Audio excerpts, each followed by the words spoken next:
Senyumnya, senyumnya.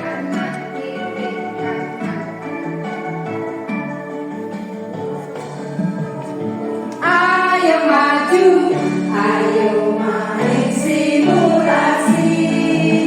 Salam kami, Ocha satu sampai tuntas.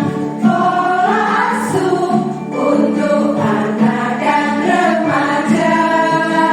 Untuk kita perhatian.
sehingga bisa bermain simulasi pola asuh. Topik pembinaan anak dan remaja, subtopik pola asuh anak dan remaja dalam keluarga.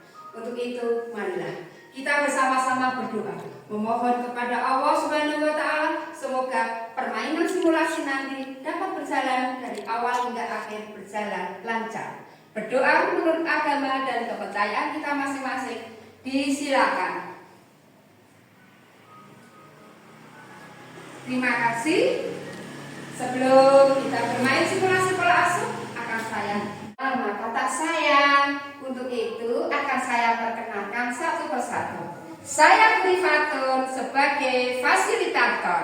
Berikutnya, saya Bu Eni hadir sebagai penulis. Berikutnya, saya Kristanti sebagai narasumber. Lanjutnya, saya Bu Ayu sebagai pemain pertama. Terima kasih. Berikut, saya Putri Lestari sebagai pemain kedua. Lanjut, saya Ibu Kurmaitin sebagai pemain tiga. Dan berikutnya, saya Ibu Rena sebagai pemain keempat. Tak lupa, halo penonton. Ya, banyak pertanyaan dan nanti harus dijawab oleh pemain. Berikutnya adalah kartu pesan. Kartu pesan ini berwarna hijau dan nanti akan dibacakan jika pemain mendapatkan pas nomornya pesan dalam permainan simulasi. Berikutnya adalah kartu sanksi. Kartu sanksi ini berwarna merah jikalau nanti pemain mendapatkan nomor pada sanksi. Berikutnya adalah kancing baju. Kancing baju ini nanti digunakan untuk menentukan langkah jikalau pemain mendapatkan kotak nomor sesuai dengan angkanya, dan ini akan saya bagikan sekalian. Yang pertama yaitu berwarna merah, pemain 2 berwarna kuning, pemain 3 berwarna hijau, dan pemain berikutnya berwarna coklat. Berikutnya adalah buku notula. Buku notula ini akan digunakan oleh penulis untuk menuliskan kegiatan-kegiatan yang akan dilakukan dari awal hingga akhir. Dan berikutnya adalah kartu jawaban yang nanti akan dibacakan oleh narasumber selaku narasumber dalam permainan simulasi, dan sekaligus buku panduan yaitu pedoman yang digunakan. Yang pertama yaitu beberan berwarna biru, di mana beberan ini berupa gambar tulisan yang akan kita gunakan untuk bermain simulasi. Berapa? Dihitung sendiri atau bersama-sama? Bersama-sama. Dan nanti jika mendapatkan kartu sanksi, mau nyanyi sendiri atau juga bersama ya? Sendiri. Baik, sudah kita sepakati untuk itu nanti bersama-sama untuk bermain. Tepuk salut. Yuk. The best. Salut. Kita mulai dari pemain 1, disilakan. Terima kasih. Saya mendapatkan kode nomor 9. Hitung. Kita mulai menghitung ibu-ibu. 1, 2, 3, 4, 5, 6, 7, 8, 9. Kotak materi nomor 9. Bagaimana sikap, cara orang tua dalam mengasuh anak balita? Menurut pendapat saya, untuk mengasuh anak balita perlu dengan kasih sayang, rasa nyaman, dan asupan gizi yang berimbang. Terima kasih. Kalau menurut saya, mengasuh balita itu disesuaikan dengan usianya. Kalau usianya baru 1 tahun ya orang tua itu harus mengawasi dengan ekstra. Tapi kalau usianya sudah 5 tahun ya kita lihat dari kejauhan itu biar mandiri. Terima kasih. Baik, pemain lain. Kalau saya, karena saya itu kerjanya di luar kota, jadi saya anak saya balita itu saya titipkan di penitipan anak di daycare. Terima kasih. Baik, penonton. Usia balita itu usia di mana anak masih sering menghirup orang tuanya. Jadi orang tua juga harus berbuat baik agar anak-anak nantinya juga menjadi anak yang baik. Baik, Kak. Kalau menurut saya ya Bu, karena saya sudah bekerja dari jam 6 pagi sampai jam 4 sore baru sampai rumah. Sehingga untuk pola asuh anak saya serahkan kepada ART dulu. Terima kasih. Baik, ada yang perhatikan, ada yang diserahkan, bahkan ada sampai di penitipan, namun kita serahkan aja Ibu narasumber. Monggo Bu narasumber, silakan. Terima kasih. Bagaimana sikap orang tua dalam mengasuh anak balita? Sikap yang pertama yaitu anak perlu bantuan ibu dan ayahnya supaya bisa mengucapkan kata-kata dengan benar. Yang kedua, ibu ayah wajib memahami kebutuhan anak. Yang ketiga, ibu ayah tidak perlu terus-menerus menunggui dan menolongnya dan tetap mengawasi. Yang terakhir yaitu yang keempat, ibu ayah wajib memberi kesempatan untuk belajar. Begitu jawabannya. Pojok 1. Oke. Yang tentukan. Yes, yes, yes. Kotak nomor 15. Iya. Bersama saya. 1, 2, 3, 4, 5, 6, 7, 8, 9, 10, 11, 12, 13, 14. Oke, sampai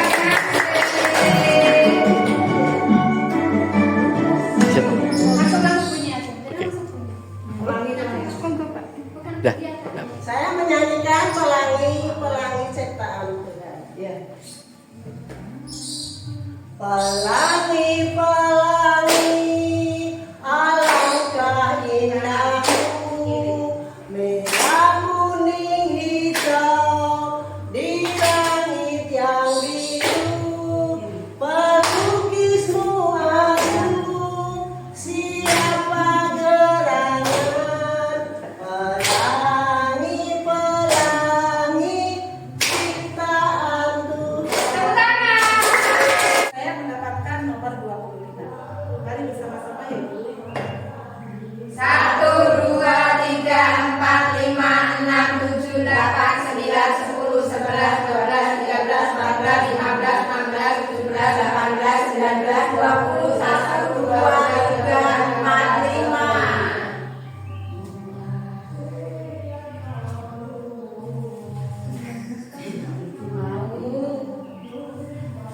Kota materi nomor 25. Anak perempuan kelas 2 selalu memakai celana pendek sejak kecil sampai sekarang. Tingkah lakunya seperti anak laki-laki. Mempunyai rok tidak pernah dipakainya. Apa akibat tingkah laku yang demikian dan bagaimana cara mengatasinya? Kalau menurut saya anak perempuan memakai celana itu saya biarkan saja Bu. Yang penting dia nyaman. Terima kasih. Baik, pemain naik. Saya Oh iya, Bu Ayu silakan. Menurut saya untuk pakaian itu sebetulnya karena di luar eseng aja saya biarkan saja. Yang penting sebagai orang tua nanti bisa mengarahkan sesuai dengan kodratnya. Terima kasih. Baik, pemain naik. Oh, Bu Lastra.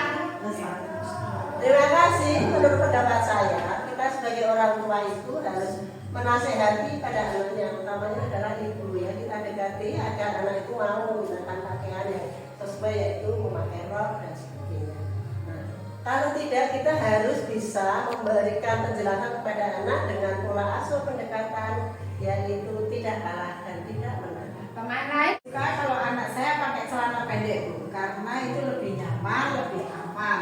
Untuk masalah tomboy atau apa biarkan nanti waktu setelah dia dewasa dia akan tahu bagaimana berpakaian. Begitu. Boleh. Yang lain ada kuning silakan. Ya, menurut saya akibatnya kalau anak perempuan memakai celana pendek terus nanti akan berhubungan kurang baik karena akan mempunyai sifat tomboy. Itu ya Bu. Kemudian penyelesaiannya, ini orang tua harus bisa melatih anak tersebut sedini mungkin sehingga dia punya unsur kewanitaan. Jadi dia dilatih untuk memakai pakaian wanita kalau pesta atau apa, sehingga nanti anak tersebut bisa merasakan. Demikian Ibu. Terima kasih Bu.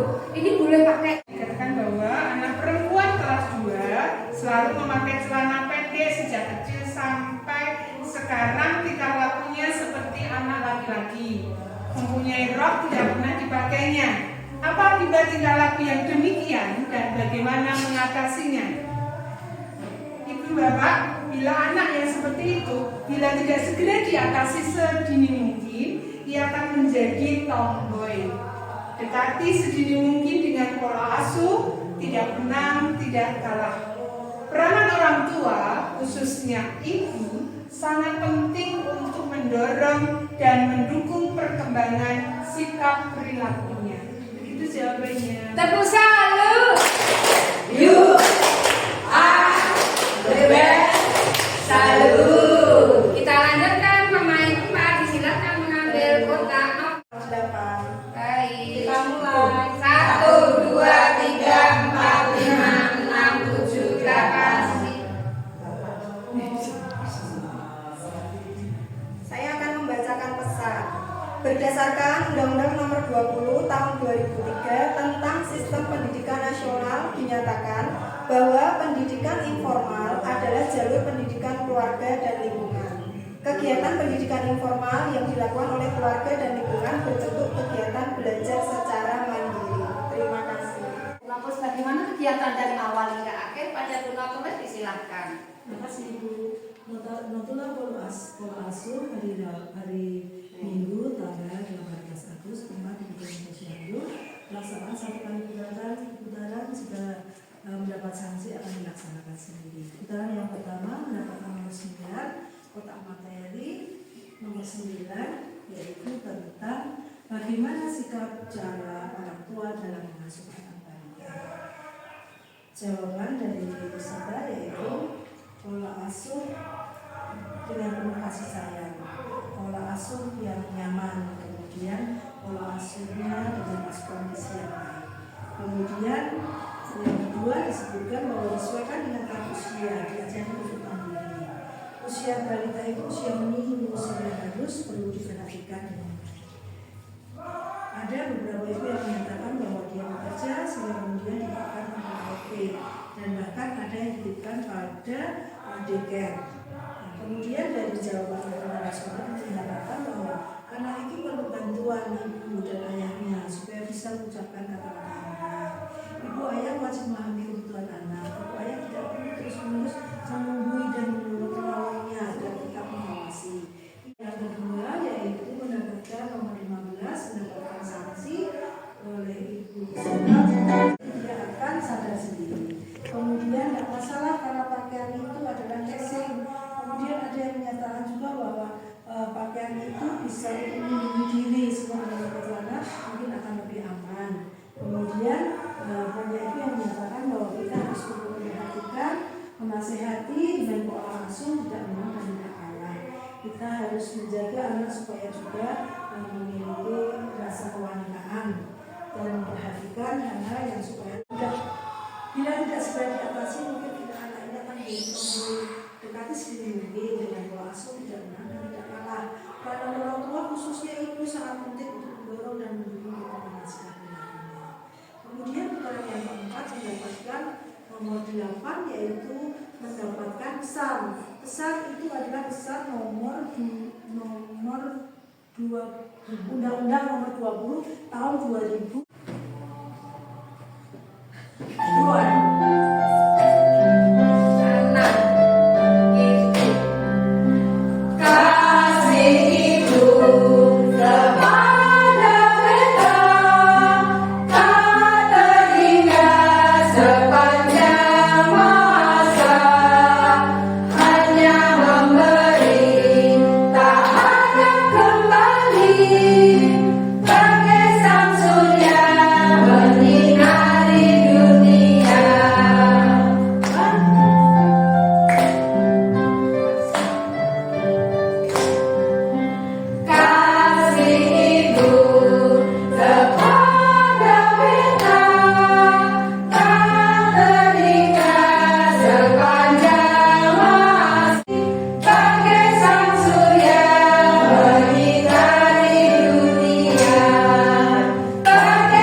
Dan